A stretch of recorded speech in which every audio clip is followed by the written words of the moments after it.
Today we're looking at Deck the Halls, a 2006 American Christmas comedy directed by John Whitesell. The film follows a battle of one-upmanship between new neighbours Buddy and Steve that threatens to drag everyone's Christmas spirit through the slush. Hello. We're not Michael Caine tonight, I'm trying to hang on. Josh. No, I'm doing a bit. Hello Shut up. there. I'm doing a bit. Hello, Governor. Hello. Hola. And ciao. I say this because we've been getting plays in the US, the UK, Portugal, and Italy. Wait. Yeah. What? Yeah. Are you serious? 100%. Hello to all our international friends. Hello. Hello. Welcome back What? to episode 4 of Christmas and Chill. An Are you absolute actually trash serious podcast where the four of us talk rubbish about movies and somehow we get international traction. My name's Josh. How are we going this evening, guys? Pretty good. Pretty good. Pretty good now I've heard that. Yeah. Yeah, definitely.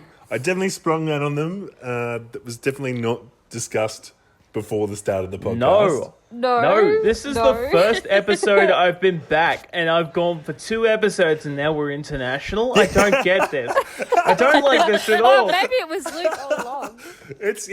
I'm not saying there's any correlation, but if we see a dip in international plays in this I episode, apologize, international we- peeps. Oh, fantastic! How are we this evening, everyone? Yeah, good. How are you? Yeah, good, Maddie. We're in the same house and we live That's together, okay, so I that's. just I'm, gotta I'm glad ask. that you answered. That's good. No, that's okay. Amy, Luke, how are you guys? We're good. Good. We're also in the same Yeah. house for like the first time ever. Yeah. She's been to my house many times before, audience, so don't worry about it. First time I'm ever. sure they Wow. were all very worried about it. Yeah. We were talking before. We all managed to go out for dinner tonight, which is such a luxury with COVID times. At the moment. Yeah. Yes. How was dinner for you guys? Dinner was good. Dinner was interesting for us. We had an interesting night, to be honest. Was it what did you eat? What was the cuisine? Like, the best way to describe. Well, it was- You go. Well, it was Chinese, but it's like from a specific province of China. Yeah. Yeah, so, and as my friend said, he was like, he said something like, oh, well, if this is the Chinese food from this province, imagine how much more Chinese food there is from all the other provinces. That's very true. That's a good way of putting it. By the way, audience, it was more Uyghur focused, which was really interesting. Lots of like more Middle East, kind of a lot of meat, a lot of like beef. Everything was halal. It was lots of spice and stuff. Yeah, it was really interesting. It was good, and That sounds it was good. cheap too. So, It's a win. You gotta love that. how about that you was good. guys? Yeah, just went to the bloody pub, mate. Yeah, just Bloody down the good. road, just went to the pub. Had a It's cheeky pretty nice that we could a walk bev. to the pub. Yeah, it was quite good. We got to walk to the pub with our dog and sit in the beer garden and eat some fish and chips, which was nice. Yeah. So yes, no, it's been good. And then we've all come home and watched today's film, which was Deck the Halls. May I say something before we start with this movie? Please be my guest. I've been listening to the last 2 episodes, and what the fuck has been going on? All right, Why? okay, all right. Sorry no, to no. start this off as a why, this is but I good. feel like I've been thrown under the bus a little bit here. Well, I mean, Not by as us, you can, purely by Look. Amy. it is actually true though. I don't think But Josh had if you look anything at to it do with though, okay. But if you look at it though, like that's where we've got the views, right? So So maybe All right. throwing Okay. people under the bus is what's Amy, getting us Amy. views. Okay. You need to calm So, down on the in roasting order for level. us to stay international, I have to be the comic relief and be the punching No, bag. but not Okay, just you, though. okay. I feel like So nothing's changed in actually, our it could family be dynamic. anyone. I would So, like no. to offer the olive branch here, Luke. And considering that you weren't here for the past 2 podcasts, I'm going to give you an opportunity. So, And what is that? I'm going to give you 60 seconds to recap both Polar Express Oh yes. and The Muppets Christmas Carol to the best of your ability. And then that's it. Okay. And then we're going to... Yeah, that's All fine. right, so, I was talking to Amy about this on earlier today. I was like, I missed out on the 2 really good episodes, and I didn't get to say anything. well, you missed out on one, and then the other one was the Polar Express. But that's okay. No, I had a lot to say about the Polar Express. There was a lot of stuff, but anyway. You did. You definitely did. Yes. All right. Your 60 seconds, Luke. Hang on. Let me get a timer. So is this 60 seconds for both of them or just one of them? No, in total. Oh, okay. Hang on. Give me one. I have tick. more to say about Muppet Christmas Carol, so that's good.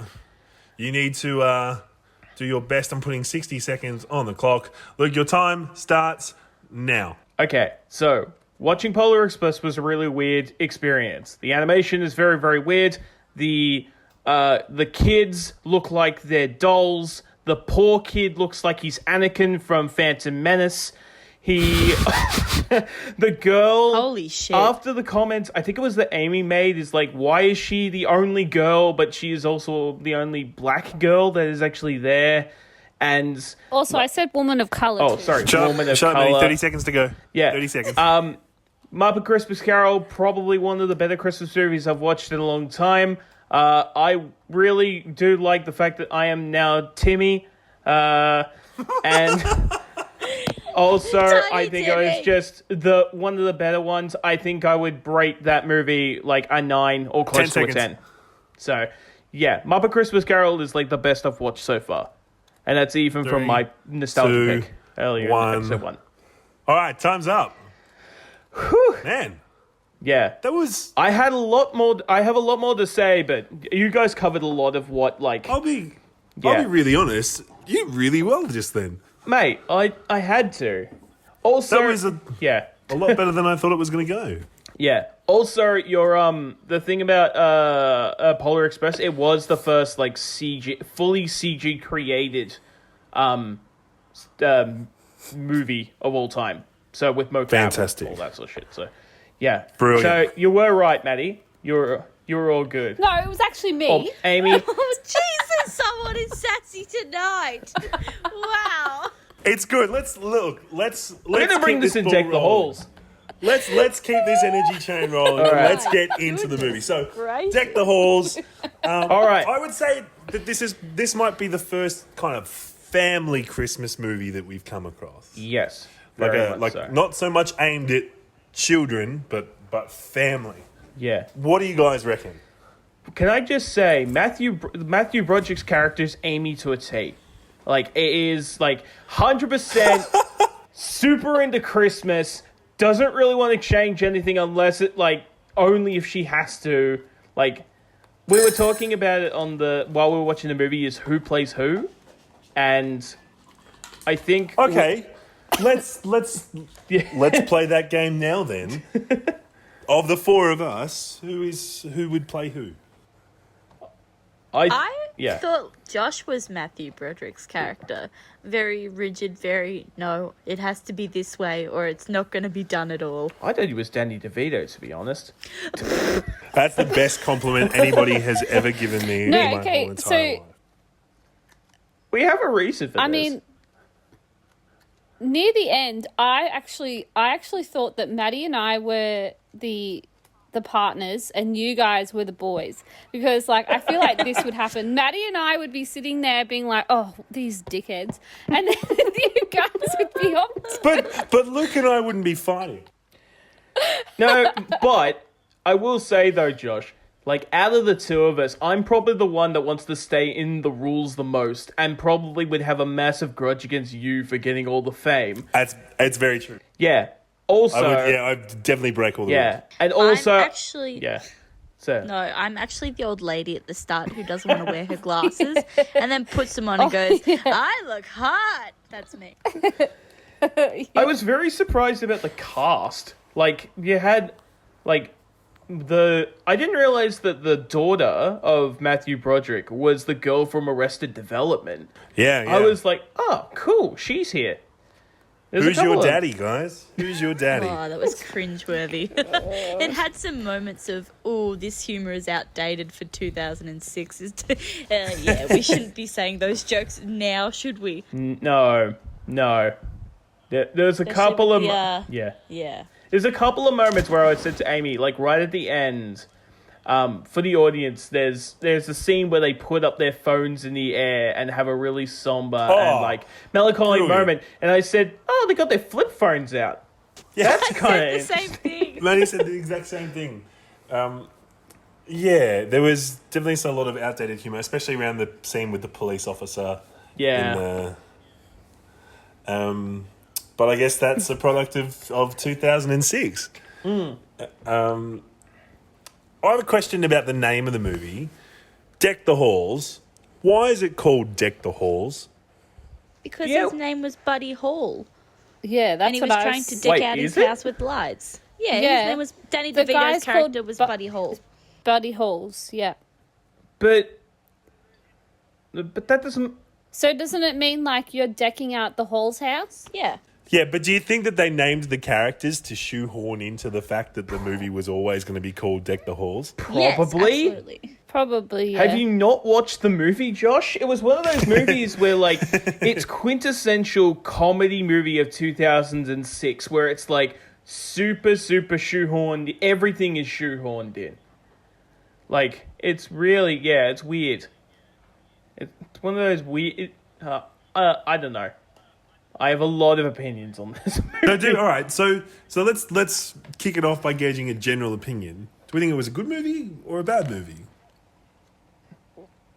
I'm going to let everyone else say their thing, because I might go the opposite of what everyone's going to say. Yeah, like he always Not does. always. Oh my goodness. All right, Maddie, you go first. No. It seemed you Yeah. had an opinion there, Mads. What do you reckon? So this is my pick. I've watched it a fair few times in my life. I like the general movie. It can be a bit cringeworthy at times, but it's one of those nice family movies that you can watch without paying much attention. You know what I mean? The story's pretty simple. Characters are funny. There's funny moments. It's not something that I would pay a lot of attention to while watching, but it's good. Yeah. Yeah, I feel like it is definitely one of those movies that you just, like, put it on, sit down, watch it. Like, you don't need to analyze it or anything like that. You just watch it and you just enjoy it. And Yeah. yeah. Yeah, exactly right. Yeah, I didn't have a lot of expectations for the movie, and in a way that actually made it better because I wasn't expecting too much from it. So I was pleasantly surprised. It had like a pretty decent story, and it was, fun. It was a fun movie to follow along with, I thought. What do you reckon, Luke? The movie making, movie making stuff aside, like, I can understand why people really like it. For me, I find, like, those sort of, that type of, I don't know, really, like, trying to be super wholesome family comedy stuff is a bit, I don't know, maybe it's just because I haven't seen enough of those type of movies to really like them, but you will by the end of this month. Yeah, well... Yes, definitely. Viewers, I'm not the biggest Christmas, fan. I like Christmas, but I'm not the biggest, getting into Christmas 100% of December sort of thing. I like Christmas on the day and spending time with family, foods, presents, that sort of stuff.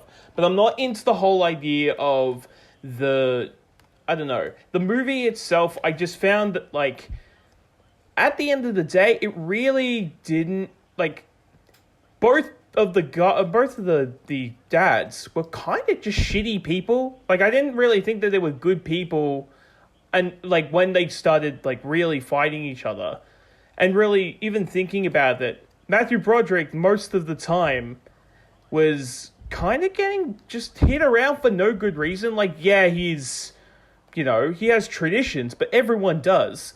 So why do you shit on someone who's got traditions and yet, I don't know. It was just, I found the themes were a bit conflicting, and there was some aspect of it where I was just like, this didn't feel like a Christmas movie. It felt like a comedy movie that they shoved Christmas into to kind of make it a bit more interesting, if you get what I mean. You made yeah, look, for sure. One point you did make there that I think I want to talk about a bit is the idea of who is the bad guy in the movie. You mentioned that kind of both the dads are the bad guy. Is there like a centralized bad guy in this film? I think they're supposed to both be bad. Not bad, but just not good. I asked that because I flawed. personally thought that Danny DeVito's character didn't do anything wrong. See, I'm the opposite. He was always just trying to do, he was a bit sly and a bit crook, but he was never trying to do wrong by Matthew Broderick until, he caught Matthew Broderick doing bad. Like, that's I didn't say he had good morals. I just said he wasn't a bad guy. He didn't actively go out of his way to do something bad. I feel like the thing is with this movie I found kind of a little lackluster was the fact that it's supposed to be about them trying to look in at their families and say, I need to change myself for the family kind of thing. But the family gets no screen time except for the mums. The kids basically get nothing. And if they do, it's kind of like, you guys are comedy relief. And it just didn't feel like, in a movie like that, I would have thought that the families would have had like some sort of clash, but maybe two of them would be like, kind of chummy, and which the mums were. I don't know. Maybe I'm looking at it from a different angle than everybody else is, but what do you reckon, Amy? Do you think that there's one bad guy, or do you think they both suck? I think they both sucked, to be honest. In the end, both families ended up leaving them to go somewhere else. Very so true. it's like they both had to change the way they were and change what they did and actually work together to get the families to come back. So I think, at first I was probably thinking that maybe Danny DeVito was a bit of a bad guy, but then I think as the movie progressed, I think both of them ended up at the same level. Maddie, can I ask you a question specifically? Why is Danny DeVito in every movie he's ever in a used car salesman? I was about to ask the same question because he's the same in Matilda. And that's where I was like, he's playing the same character as Matilda, except he's nicer. I think he's just got that look to him. He was in Taxi, slimy, remember? Kind of like, hey, how you going? I'll sell you this. You need a car? His first big role was in Taxi. So really, he's got that sort of selling and being around cars as a true art. Except he is also in Always Sunny, so that's... Well, I was going to say, all I see is Frank Reynolds from It's Always Sunny in Philadelphia, so it's the gross, brilliant Danny DeVito. Yeah. I also hear him as Phil from Hercules as well. Yes, that's true. I did like the fact that, and that's really minor, but how the two families both have daughters at age 15. They had the twins and then the girl in Arrested Development, her character. I like that they didn't fight and it wasn't they're slutty, she's really, you know what I mean? Yeah. They that just was showed nice. each other different things and that aspect. And I liked that, and it was just the guys that were fighting, and it wasn't even the mums that were displeased, because in a lot of movies it's usually, bitchy, catty. And I was like, finally. It's a very good point. Do you think it was necessary for the daughters to be twins? No, I actually thought it would have been more interesting if one of them was a guy, to be honest.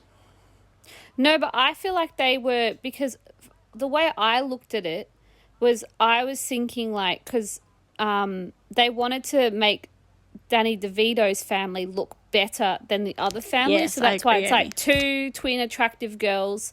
The mum is really attractive. Like, you just got to play that family up. Yeah. And I feel like having two twins and they're attractive girls, that's like... A perfect Yeah. family. Very Yeah. trophy family kind of.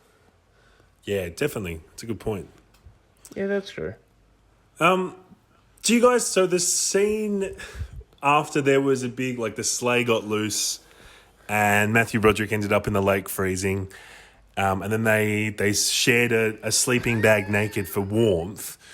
Do you think because of that scene, Matthew Broderick is now susceptible to COVID? I was more Yes, thinking his of... immune wouldn't that system would be- have wouldn't collapsed, that- yes.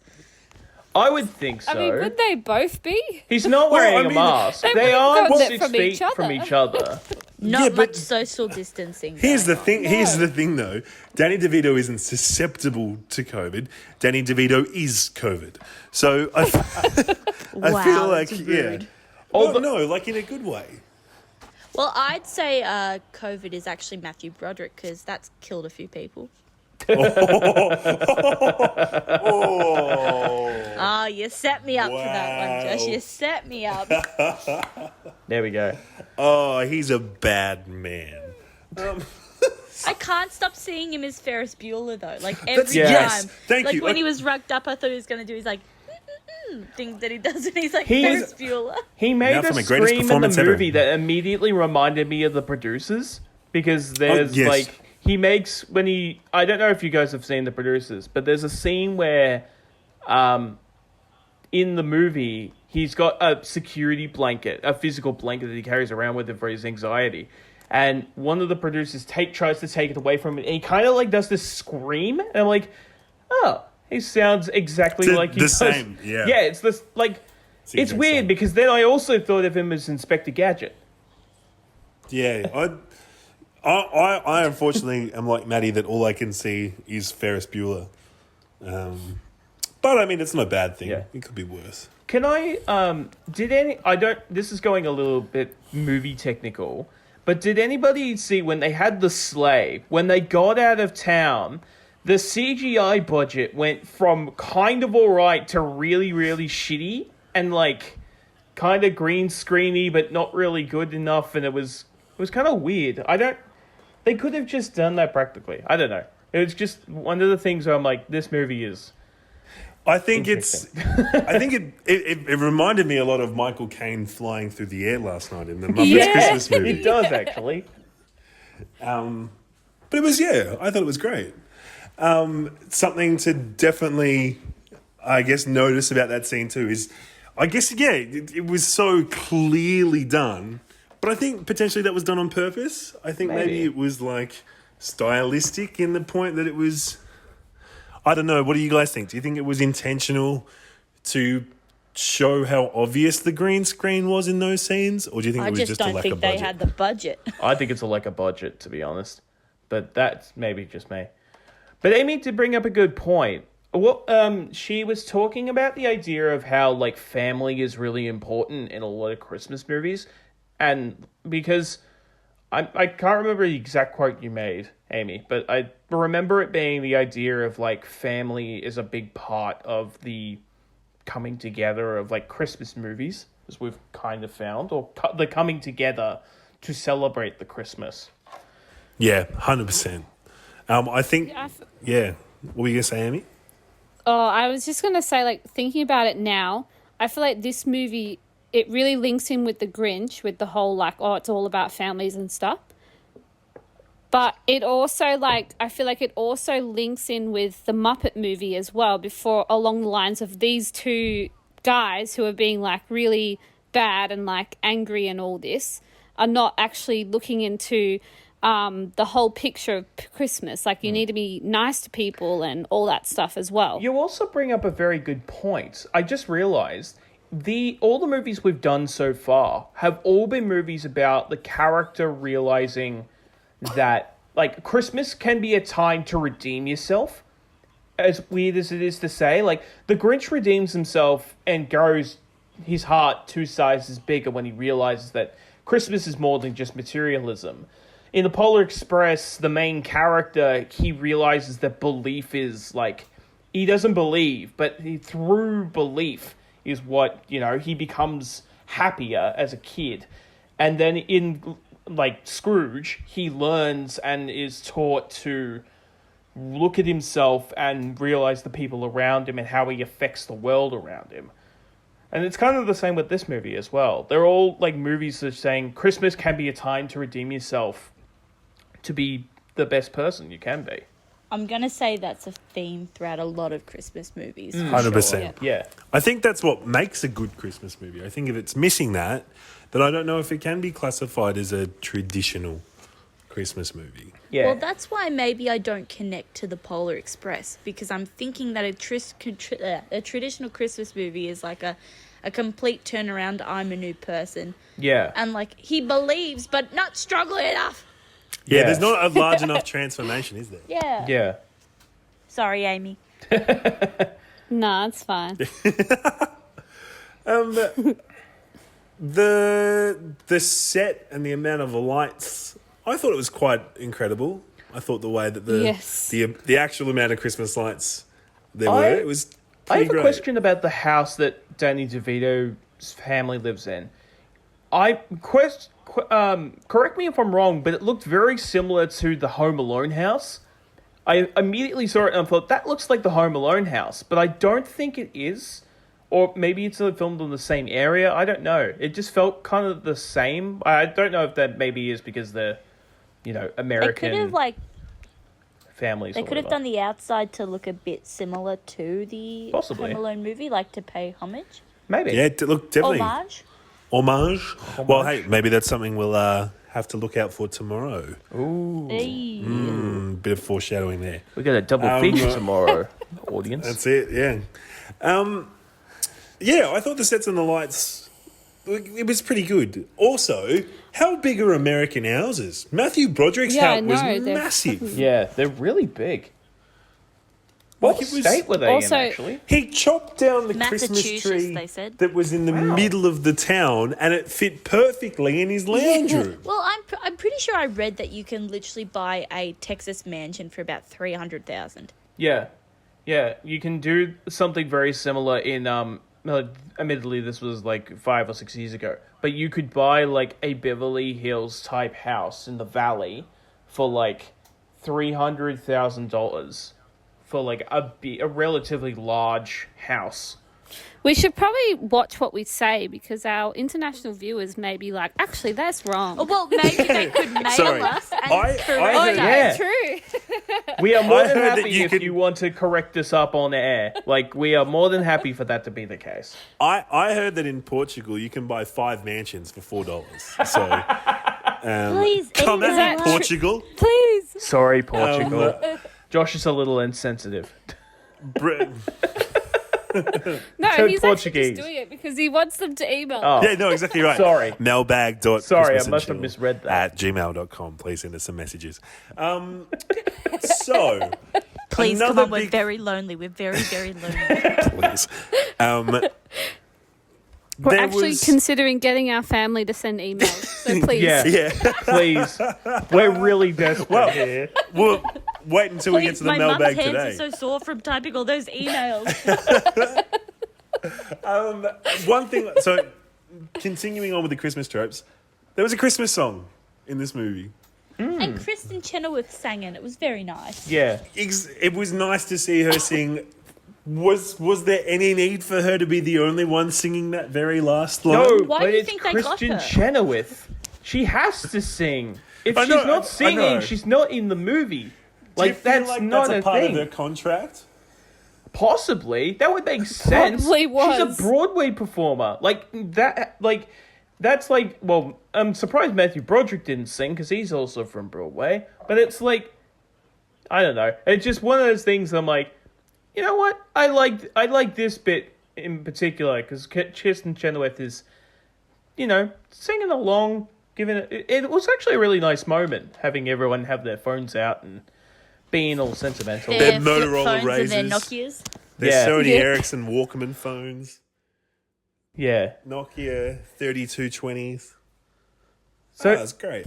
So to ask the question that every other podcast has asked so far, would do you think, because this movie was made in 2006, what would the opinion of what was being played by another audience now? Like, if you if it was played for kids today. Yeah, so if you're giving it to a family, like, say a family who's never seen this movie before, they're, say, kids that are the age of sort of 8 or 9 or whatever it may be. It's a PG-rated movie. Do you think it would get the same love as maybe when it came out, or do you think it might be looked in a different way? I think, I'll jump in first. I think that this movie is pretty timeless. I don't think there's a lot in this movie that needs to transcend. I think the only thing that really dates it is the phones, the flip phones being pulled out. Also, but apart from that, yeah, I mean, there's still lots of Christmas lights, neighbours fighting. That's a fairly common trope. I think kids would enjoy it. What do you guys reckon? Yeah, I agree. I think it's one of those movies that you could probably put on at like a Christmas party, like say a family's got it on and like they're hanging out or whatever, and they put on the movie. I don't think there's going to be a lot of people that are like, oh, this is boring. Like kids and like a family would really enjoy it. I was actually just waiting there for Maddie to go, Amy. Yes, so was I. So was Throw me under the bus again. Maddie, what do you reckon? That it's 11:45 at night and my brain is dead and I can't form a sentence. No, but what do you think about that question though? Like, do you think that, like, for kids, do you think they would enjoy the movie? Like today's kids? Yeah, it's the whole like the lights from outer space aspect that I think is the coolest part about it. Like that trying to get them from space. So yeah, I think kids would be into that.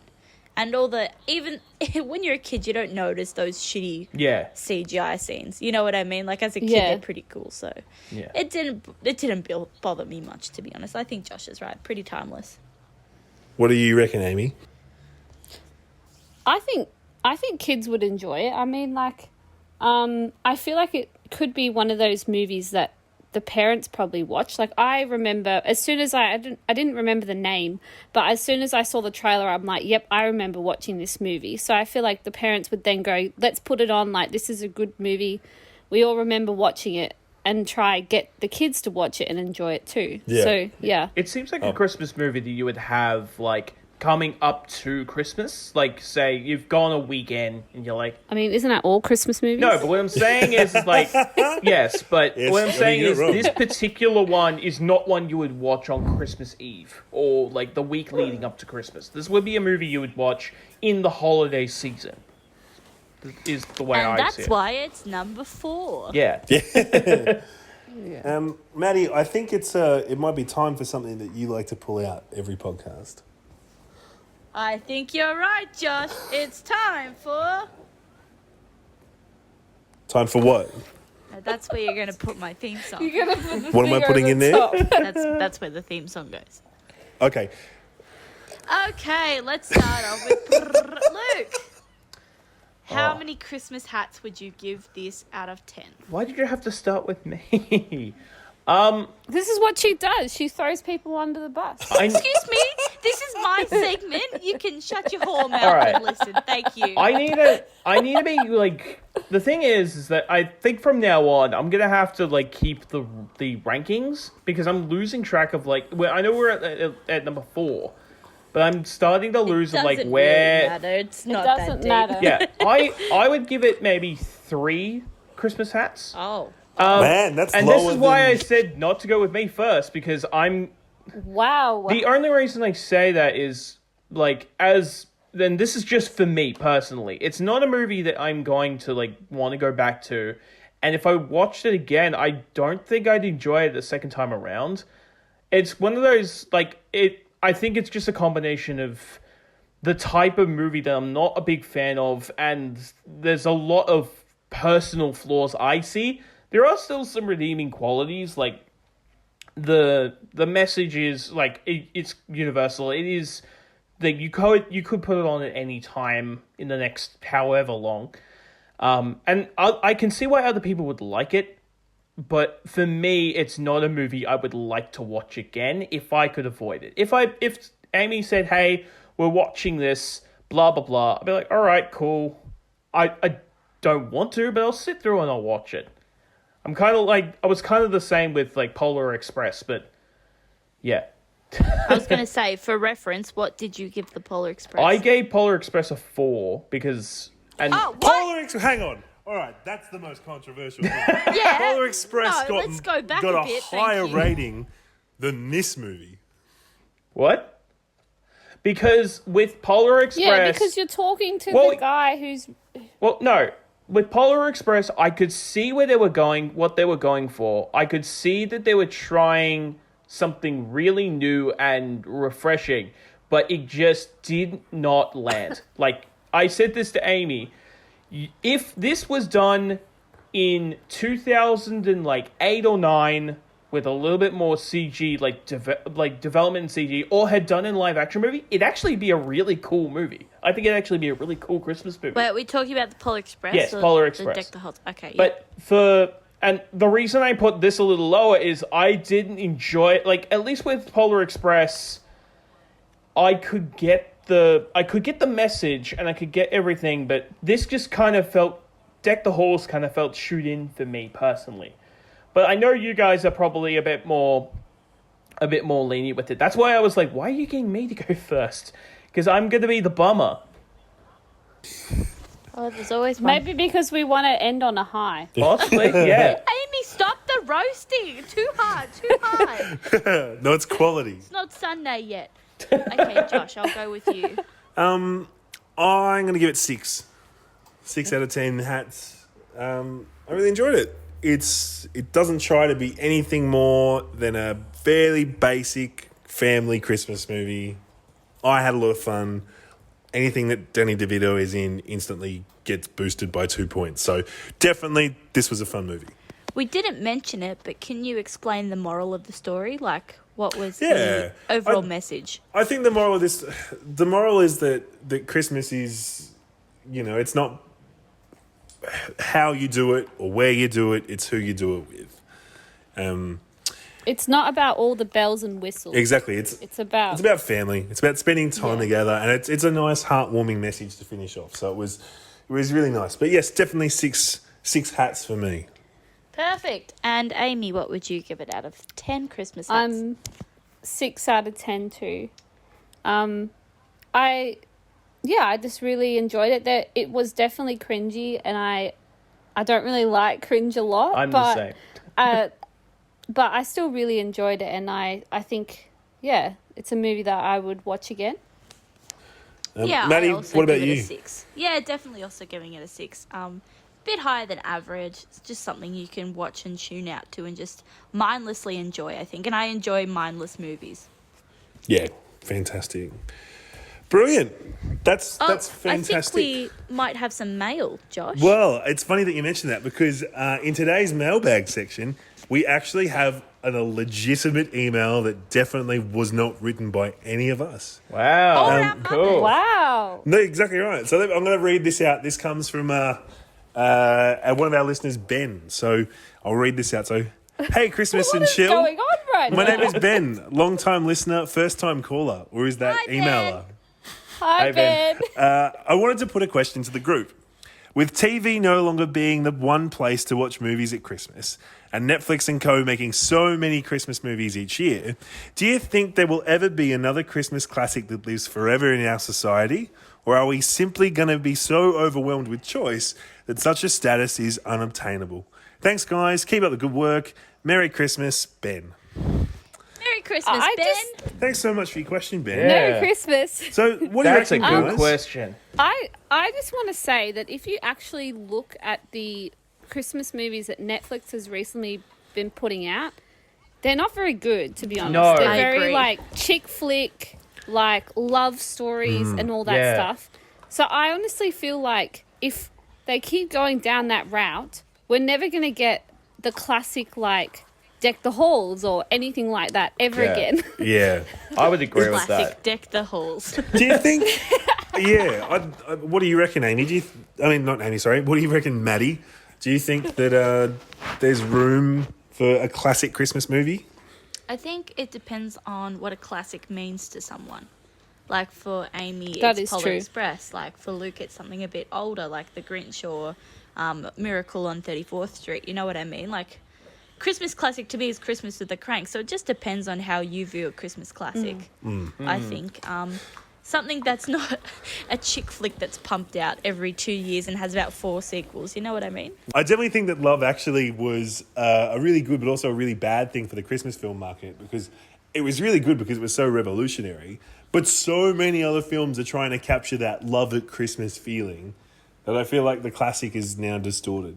But I feel with Love Actually, because of it is a movie that's not made by a streaming service. It's made by a studio who were, hey, we want to make a Christmas movie. We'll get some good people behind it, and we'll make it good. And that's the question then. Yeah, Do you think that the whole point then is that because studios aren't making them, that we're not going to get that classic anymore? I think, as Amy said, they're going with quantity over quality. And I think that's where, like, movies in general are going to have that problem.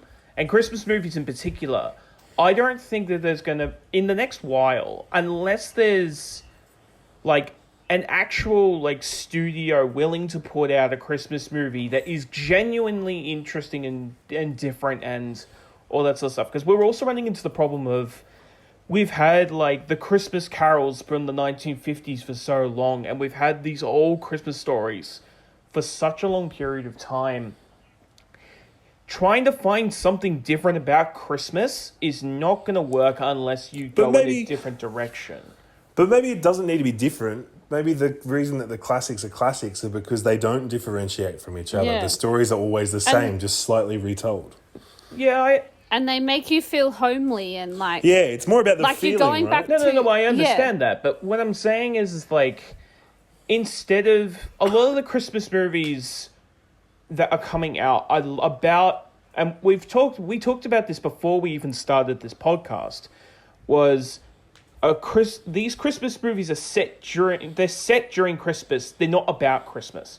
We had, for the audio listeners, we had a big discussion about what is a Christmas movie to us. And we came up with one of the rules being, if it's set during Christmas, it's not really a Christmas movie, unless it celebrates some of the themes of Christmas and some of the ideas of Christmas. Like as in the sense, like Die Hard, for example. Yeah, we said Die Hard wasn't a Christmas movie because Die Hard is set during Christmas, and I think a lot of these like Christmas movies that are coming out on Netflix are more set during Christmas, but not really about Christmas. Yeah, yeah. Like I can think of like Christmas with the Cranks. I can see that as a Christmas movie because it's about the family coming together during Christmas time, celebrating the act of Christmas, even though they're a bit dysfunctional. That makes a lot of sense to me, and there would be families that could be represented through that.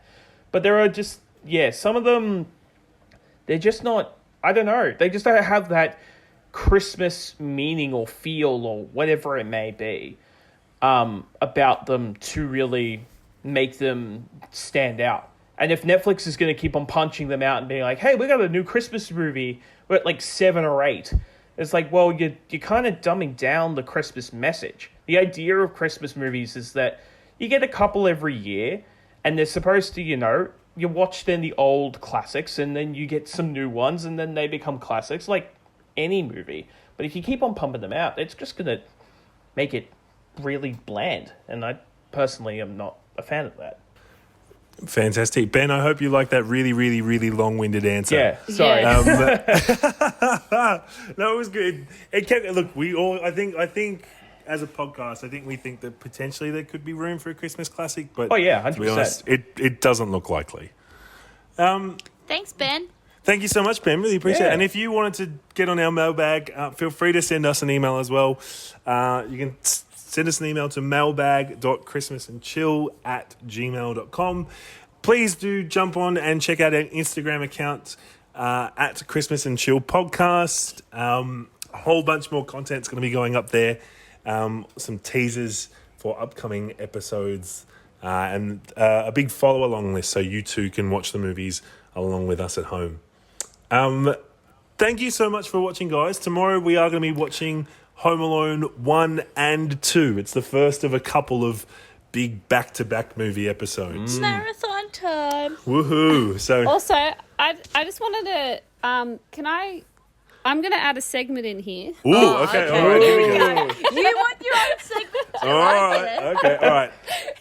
Amy, what's go for it? I'm going to start a Christmas fun fact segment. Okay, I There like we it. go. The fun fact to end the show. I love it. Amy, what's today's Christmas fun fact? Okay, so apparently, "We Wish You a Merry Christmas" was actually originally a threat. So the popular song was originally sung loudly and repeatedly by crowds of rowdy lower-class servants demanding booze from their masters, or else we won't go until we get some. That's amazing. Wow. That's Amy's amazing. fun fact of the day. That's brilliant. That's a keeper. That's a Yep. that's a sold. You heard it Great here. work. You heard it here, I'm very audience. proud. Well Booze done, is Amy. really important during Christmas time. Really important during Christmas time. Especially with my family. All right, guys. Well, thanks so much for You stole my joke. Oh, damn it, sorry. Thanks so much for listening. We'll talk to you tomorrow. See you, everyone. See ya. Bye. Bye.